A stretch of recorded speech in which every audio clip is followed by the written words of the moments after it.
আজই ডাউনলোড করুন আর এনজয় করুন আপনার পছন্দের শো। অদ্বিতীয়াকে ওর বাবার হাতে তুলে দিয়ে আমার ছুটি। প্রভু যখন দায়িত্ব দিলেন সে দায়িত্ব আমি পালন করব।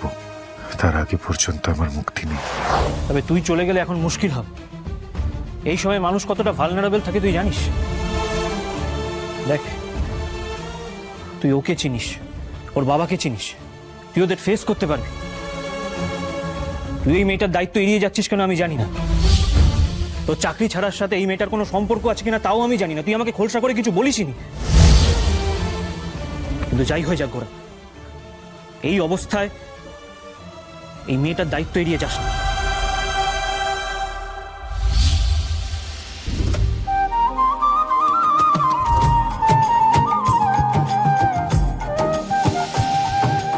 আমি চলে যাচ্ছি, তুমি আসবে তো আমায় খুঁজতে? এসো কিন্তু।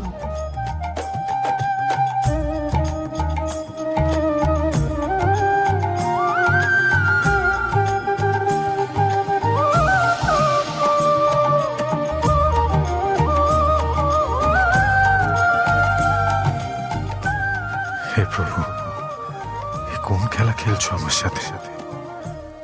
রূপকে খুঁজতে আমি ঘর ছাড়লাম আর এমন একজনের জন্য আটকে গেলাম যাকে অবিকল রূপের মতো দেখতে। কি রে, কি ভাবছিস? এই অরুণাব, তোর ফোনটা দে তো। আমার ফোনটা বাড়িতে ফেলে এসেছি। নেই, দিদির বাবাকে একটা ফোন করতে হবে। যে নাম্বারে আপনি যোগাযোগ করতে চান সেটি এখন সুইচ অফ আছে। বাবারও তো ফোনটা সুইচ অফ, আর ওর বাড়ির অন্য কারোর ফোন নাম্বার তো আমার কাছে নেই। থাকলেও দুম করে বলে দেওয়াটা কি ঠিক হবে?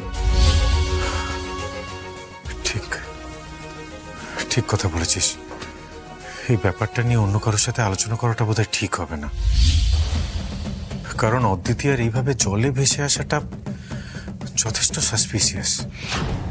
কি হয়েছিল, আর ওর বাবাই বা কেন ফোন তুলছে না?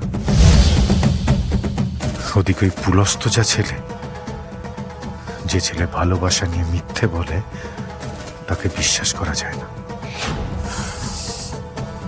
এই নে।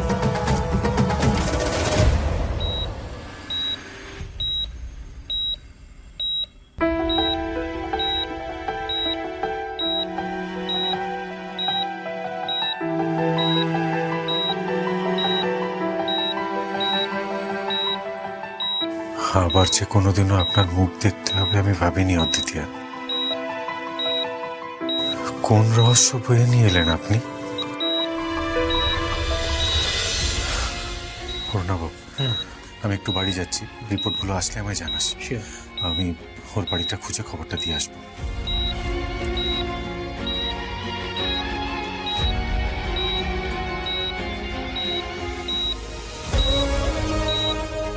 অদ্বিতীয়াকে ওর বাবার হাতে তুলে দিয়ে আমার ছুটি। প্রভু যখন দায়িত্ব দিলেন সে দায়িত্ব আমি পালন করব। তার আগে পর্যন্ত আমার মুক্তি নেই।